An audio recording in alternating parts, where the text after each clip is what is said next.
She stood at the kitchen window, twirling her wedding ring like it was a loose coin in her fingers. Left, right, pause. A soft clink against the marble countertop. Then silence. I didn't say a word.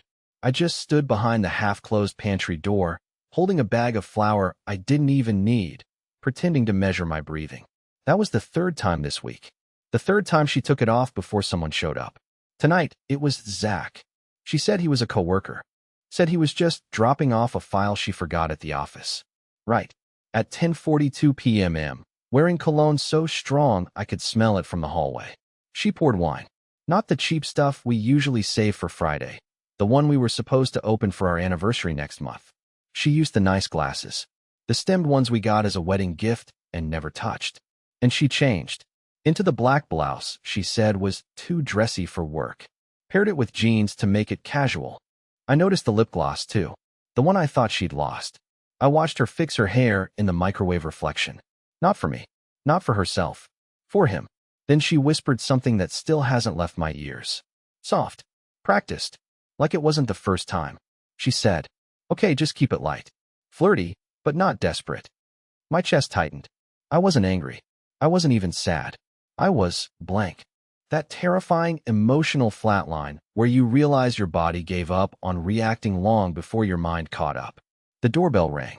She jumped, not with nerves, but excitement. Like a teenager sneaking out. And then it happened. She put her ring in the junk drawer, nestled between expired batteries and old coupons. Like it meant nothing. I didn't move. I didn't breathe. I just listened as she opened the door, and in a voice I hadn't heard in years. "Not since the early days," she said. "You made it.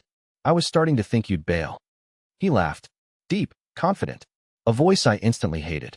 I stood there in that pantry for 2 hours. They stayed in the living room. Talking. Laughing. A wine bottle opened. Then another. I don't think they noticed the front door was slightly ajar the whole time. Or that I slipped out barefoot into the cold. And as I stood outside, staring at our porch light flickering above me, the words kept playing over and over in my head like a broken recording. "Are you jealous?" she'd asked me once. No, I wasn't. I was done. And what I did next made sure she knew exactly what that meant. I came back an hour later. Not because I had a plan. Not because I was ready to confront her. I came back because I had nowhere else to go. I walked in through the back door quietly. So quietly it scared me. The kind of silence that makes you wonder if you've already become invisible. The lights in the living room were off, but the kitchen still smelled like citrus and cinnamon. She must have lit one of her fancy candles. The ones she said were too good to waste on us. I stood there staring at the wine glasses. One of them was still warm, lipstick smudged on the rim. His glass was empty, bone dry like he licked it clean.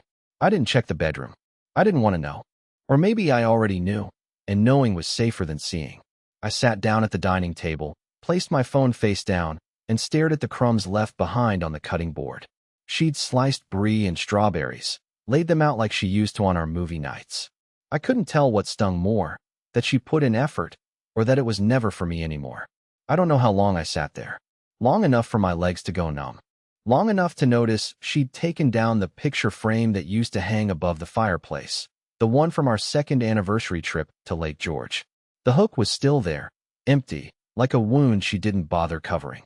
When she finally walked in, barefoot, hair messy, sleeves rolled, she didn't flinch. Didn't look shocked to see me sitting there in the dark. She just froze, looked at the glasses, and said, "You scared me. I thought you went to bed." I didn't answer. She didn't ask where I'd been. She never did anymore. Instead, she poured herself water and leaned against the counter like this was just another Tuesday. Then she asked the same question, but this time, without a smile. "Are you jealous?" Her voice was quieter this time. Not playful. Almost clinical. I looked at her for a long time before answering. Took in the tiny details. The earring she forgot to take off, the slight redness on her neck, the absence of her ring. I finally said, "No, just done." She stared at me. Really stared. Like she was trying to figure out who I was. Or maybe what version of me was left. Her lips parted slightly, like she was about to respond. But she didn't. She just nodded once, slowly, like she expected this moment to come, but still didn't know what to do with it when it did. I stood up, walked to the junk drawer, and pulled out the ring she'd tucked there like a used receipt. I held it between two fingers, and placed it on the counter next to her water glass.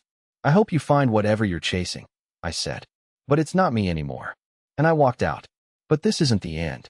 Because the next morning, something happened that changed everything. And I realized she wasn't just careless. She was calculated. She knew exactly what she was doing. I didn't sleep that night. Not out of rage, not out of heartbreak. Just a strange, empty alertness, like my body had too many tabs open and none of them would load. I drove around until sunrise, windows down even though the air had turned cold. My phone vibrated a few times in the cup holder. I didn't look. I didn't want to see a "where are you" text that was really just damage control in disguise. When I got back to the house, her car was gone. No note this time. Not even a post-it. That small mercy she used to give me had disappeared like everything else.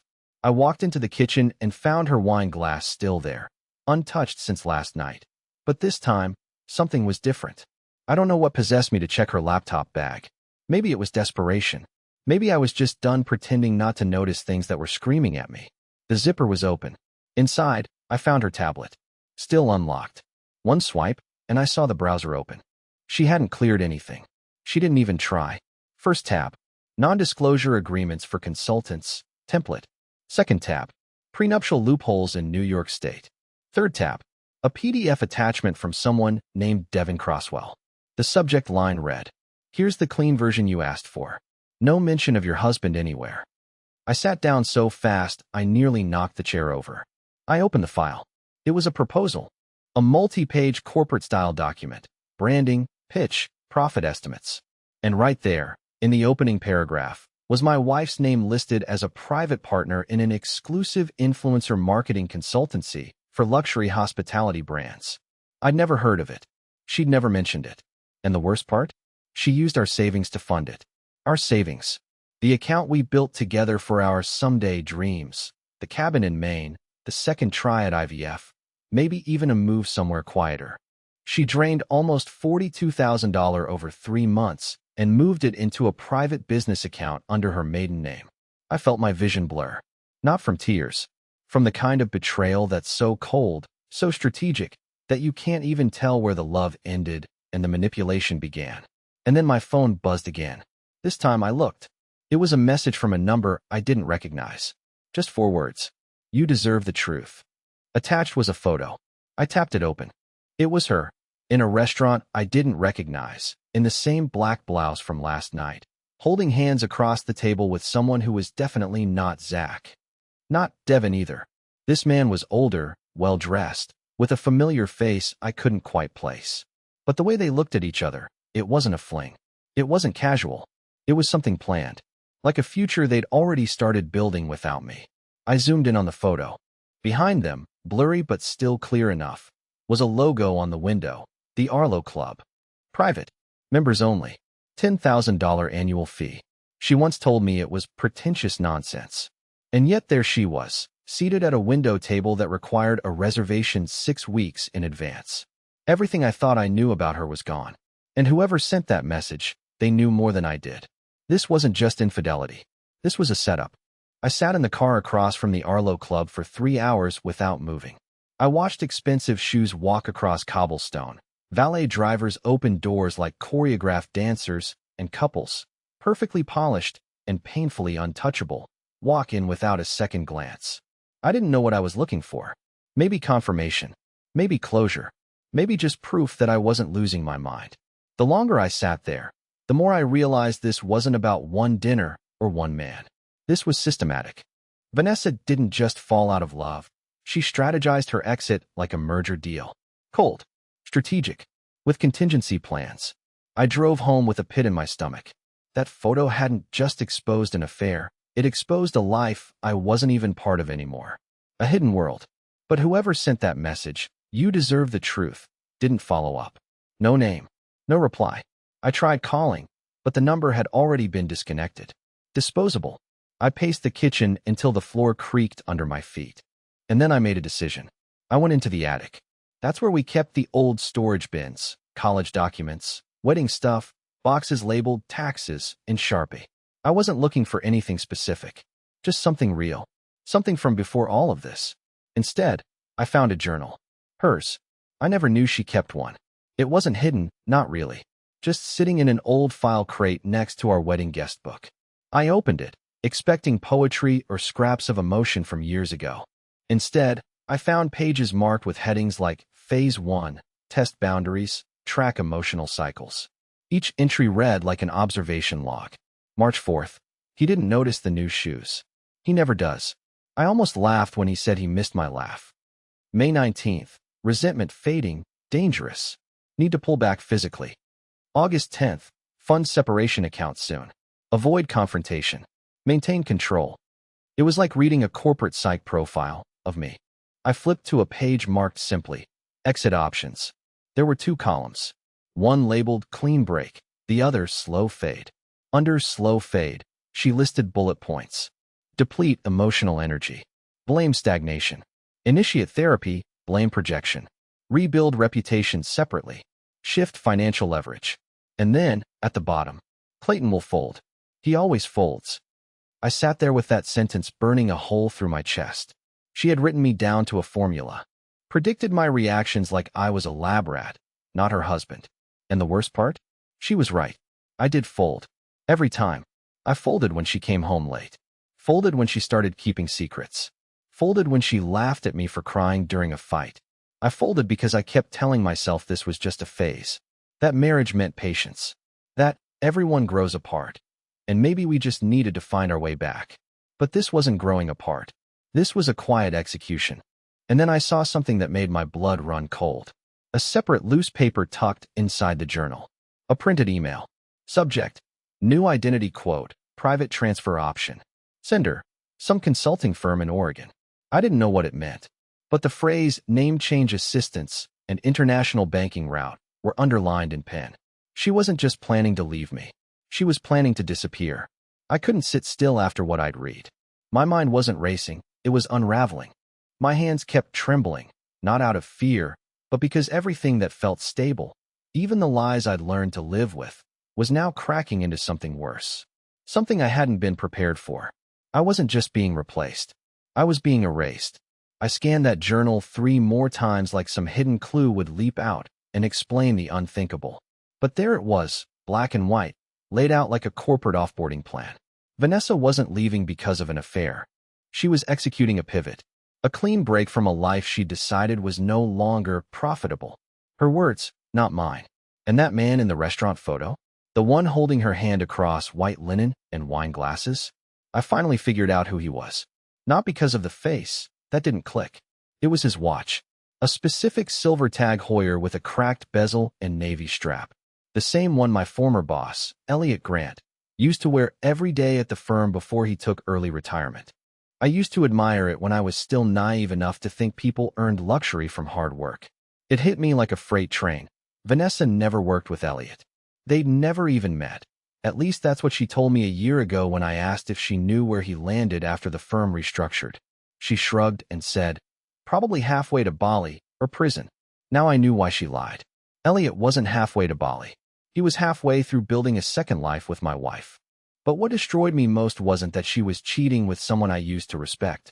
It was realizing that everything, from her new consulting company to the secret funds, was likely engineered with his help. He knew how to hide money. He knew how to structure shell entities. And clearly, he knew how to manipulate desperate women looking for a way out. Unless she wasn't desperate. Maybe she was always looking. I grabbed my phone and called the only person who'd ever known both me and Vanessa well enough to connect dots I couldn't see. My sister, Darla. When she picked up, I didn't even say hello. I just said, "How long have you known?" She went silent. Too long.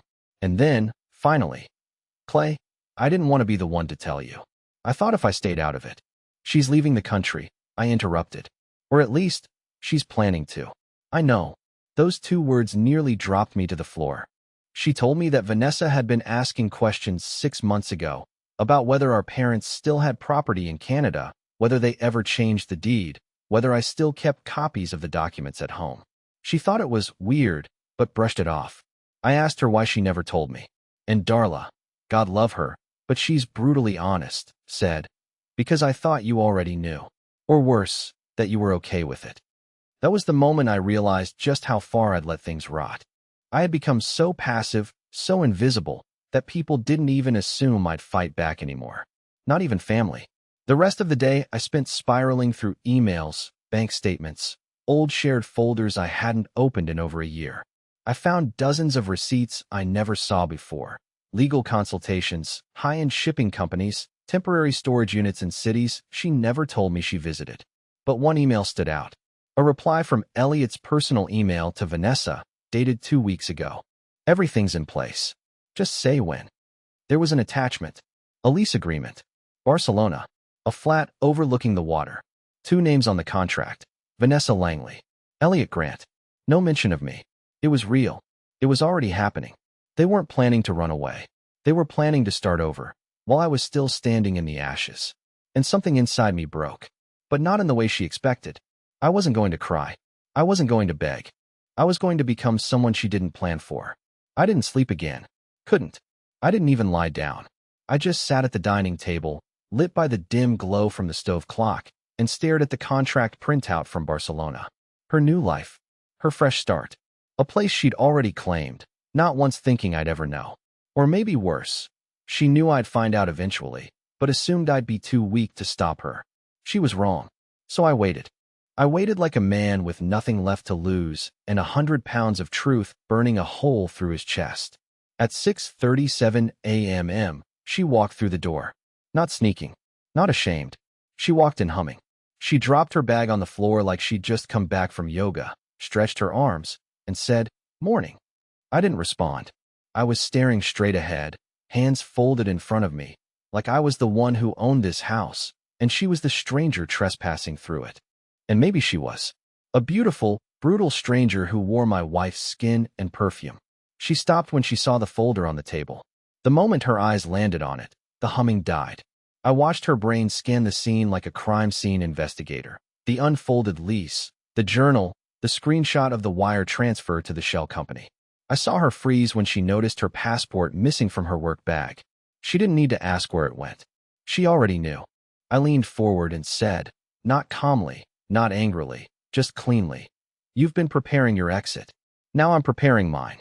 She didn't speak. She didn't deny it. She looked at me like I had violated her privacy. That was the part that almost made me laugh. The sheer entitlement of betrayal.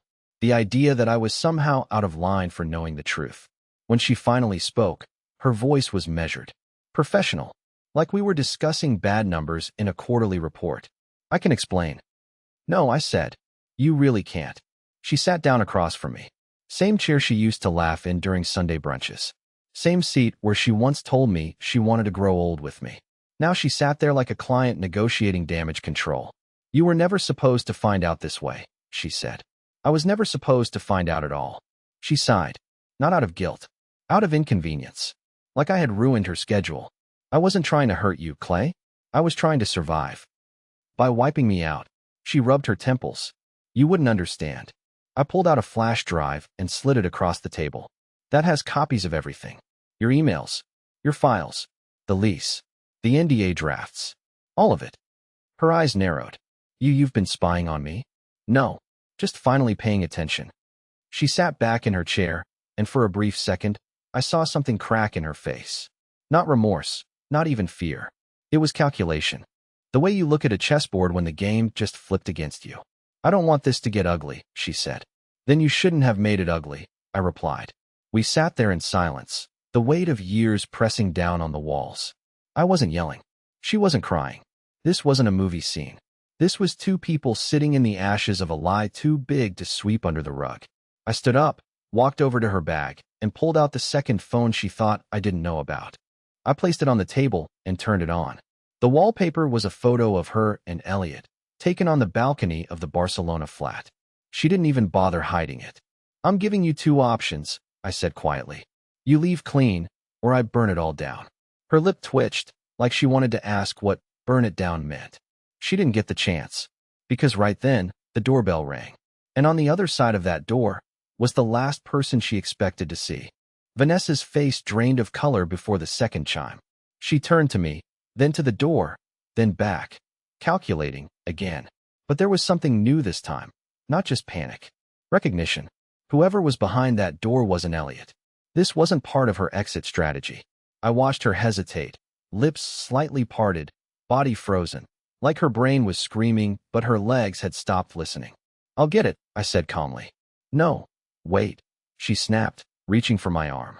Her nails dug into my wrist, not hard, but sharp enough to remind me she wasn't in control anymore.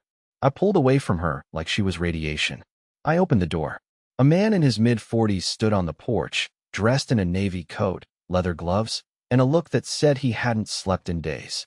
He didn't glance at Vanessa. He looked straight at me. "Clayton Elridge?" he asked. I nodded. He exhaled like he'd been holding his breath for years. "My name is Jason Merrill," he said. I think my wife is working with yours." Behind me, I heard Vanessa gasp, a quiet, involuntary sound, like someone had pressed a bruise they thought had healed. Jason looked past me and saw her standing there, and I watched as fury bloomed behind his eyes like a slow-moving storm. "She told me you were some sad husband who didn't get it," he continued, voice trembling now. "She said you wouldn't fight back, that you were just background noise." I let him in. Vanessa backed away slowly, like the walls were closing in on her. She looked at Jason like she'd seen a ghost. And maybe she had, because he wasn't supposed to exist anymore. He was supposed to be deleted, same as me. Jason pulled a thick envelope from his coat and tossed it onto the table. Dozens of printed emails spilled out, along with passport photos, signed agreements, rental contracts in 3 countries, Elliot and Vanessa's signatures on every one of them. "She used my wife's credentials to launder half of Elliot's money offshore," Jason said. "I found the wire trails. The fake LLCs. They used my wife's name. And yours.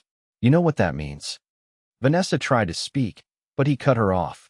"It means they framed you too as co-conspirators. Fall guys." I stared at Vanessa, who now looked visibly sick. "How long were you planning to let me take the hit for this?" I asked. Her mouth moved, but no words came out. Jason threw a USB stick on the table. Every message, every transaction, every digital breadcrumb. I traced them all, but I need someone on the inside to corroborate. Someone they didn't expect to wake up. And there it was. My choice. To stay the broken, quiet man she'd written in her journal. The man who always folds. Or to finally stand up and burn the whole goddamn illusion to the ground. I looked at her. She opened her mouth to beg. I saw it coming. The tears, the apology, the same theater she used to get out of late-night arguments and confession moments. But now, even her panic felt rehearsed. I turned to Jason. "Let's bury them."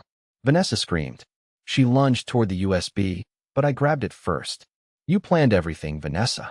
But you forgot one thing." She froze, eyes locked on mine. "I'm not your husband anymore." She blinked once. Just once. Then her shoulders slumped, and she finally stopped pretending. For the first time, she looked like a stranger who got caught robbing a house she used to own. I watched her walk to the bedroom, slowly, like someone heading to the gallows. Jason turned to me. "You know this is going to get messy, right?" I nodded. "I'm counting on it." 2 weeks passed like a slow-motion free-fall. Meetings with lawyers. Statements to financial investigators. Digital forensics teams picking apart transactions like threads on a ripped suit. Vanessa stopped trying to talk after that morning. Her voice vanished. Not out of guilt, but strategy. She lawyered up fast, but so did Jason and I. We weren't dumb men anymore. We were men who knew too much. The evidence Jason brought, combined with what I already collected, painted a clear picture. Not just of betrayal, but of intent. Elliot was the architect, yes, but Vanessa, she was the silent engineer. She signed the papers. She managed the accounts. She funneled money under both of our names. And the more we dug, the more we uncovered. People they'd used, money they'd buried, stories they rewrote while we slept next to them. But here's the part that surprised me most. It didn't feel like revenge. It felt like relief. I wasn't obsessed with punishing her. I didn't want her to suffer. I just wanted to exist outside of the version of me she had created, the spineless, background character who never asked questions. That man died the moment she slid her ring into the junk drawer.